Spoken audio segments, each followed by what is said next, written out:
Arkadaşlar merhaba. Servisimize bir adet JD geldi. JD maalesef saldırmışlar. Evet, şimdi arkadaşlar bu neden oluyor onu söyleyeyim ilk önce. Genelde arkadaşlar hani kapak kapalıyken şuradakini böyle kaldırırken sert bir cisimle kaldırınca şuradaki genelde konnektörü koparabiliyorlar. Konnektörün bakın üst bacağının bir tanesi yok. O yüzden bu tarafı da artık yamulmuş. Başka bir donör karttan bunu buraya aktaracağız. Aktarırken ne yapmamız gerekiyor?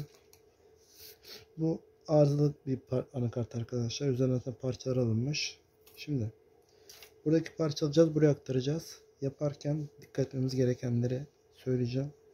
Ona göre yaparsanız hiçbir sıkıntı olmadan aktarım yaparsınız. Öncelikle alacağımız kısmı birazcık flaks yapalım. Flaks yaptıktan sonra arkadaşlar ısıtıcıyı 350 derece havayı da arkadaşlar yani üfleme havasını da 75'e falan getirin. Şimdi bakın sıcaklığı veriyorum.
Evet, yavaş yavaş erimeye başladı.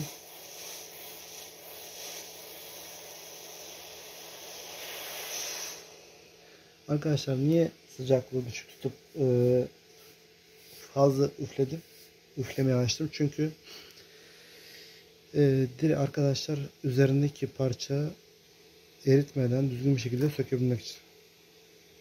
Normal şartlarda daha yüksek tutuyorsunuz. Bu sefer de üzerindeki parçayı eritiyorsunuz. Parça kullanılmaz hale geliyor. O yüzden bu sıcaklık ve şeyi kullanırsanız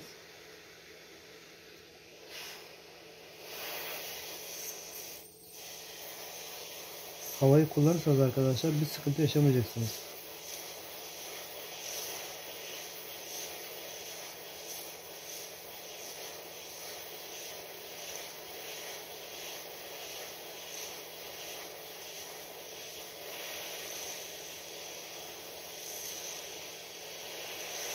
Evet, bunu yerden aldık.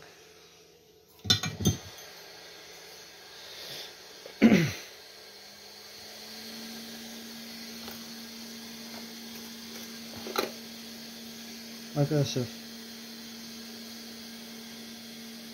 350 derece üflemede hızla 75. Bu sıcaklıkla sökerseniz hiçbir sorun yaşamazsınız. Yüksek sıcaklık verirseniz kartın üzerindeki üst ya da alt bölgedeki bakın burada da işlemci ya da RAM'lerimiz mevcut. Zarar verebilirsiniz. Çalışan cihazı susturabilirsiniz. Şimdi evet, bölgemizi arkadaşlar biraz temizleyip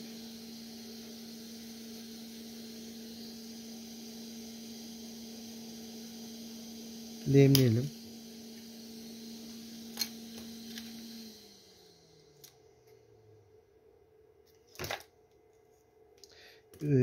Üzerindeki fabrikasyon lehim arkadaşlar gitsin.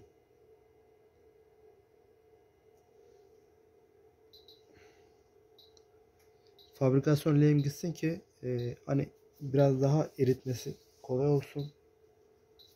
Biraz daha canlansın, temiz olsun.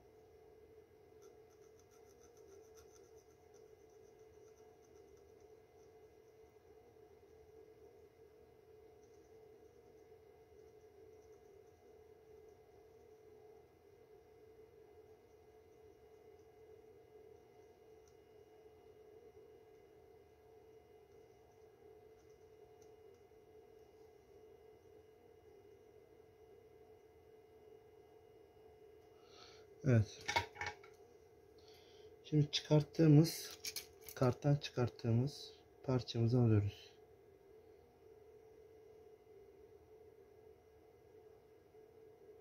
Evet, yerine koyuyoruz arkadaşlar.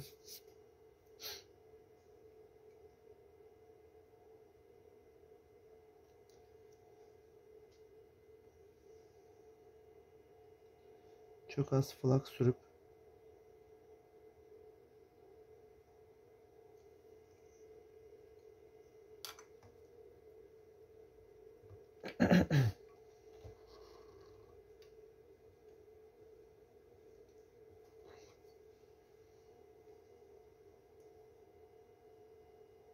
arkadaşlar, ince işlerde mikroskop şart. Mikroskop olmadan teknik servis biraz sıkıntı.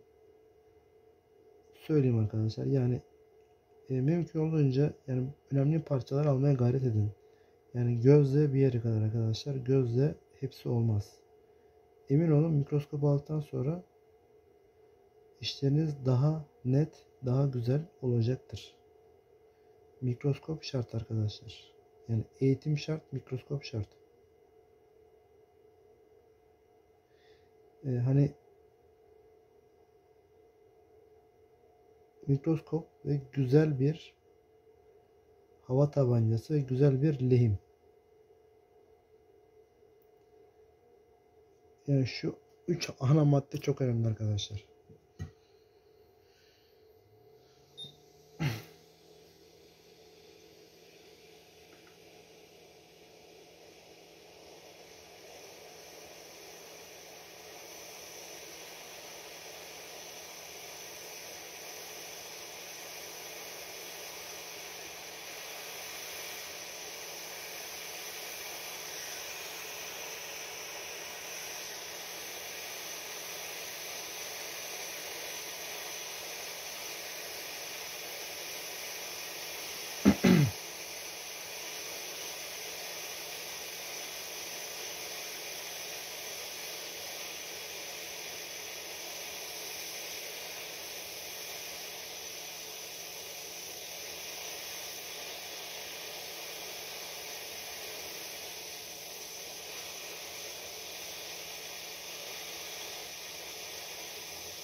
Evet.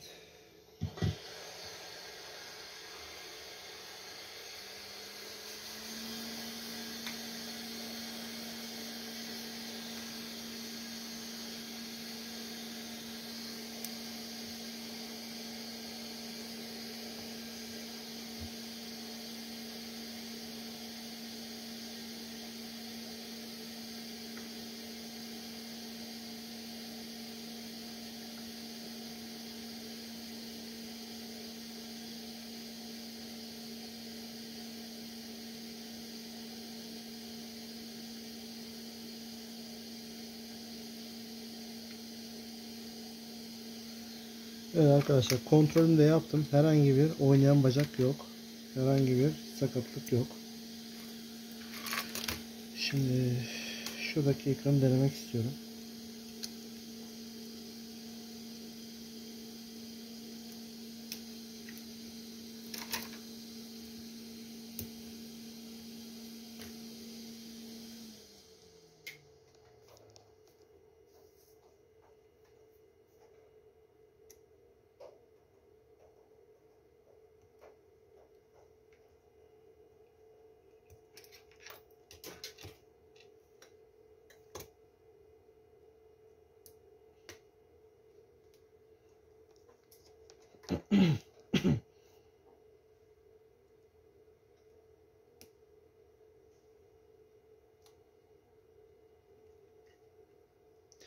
Evet arkadaşlar, gördüğünüz gibi çalışmayan konnektörümüz çalışır duruma geldi.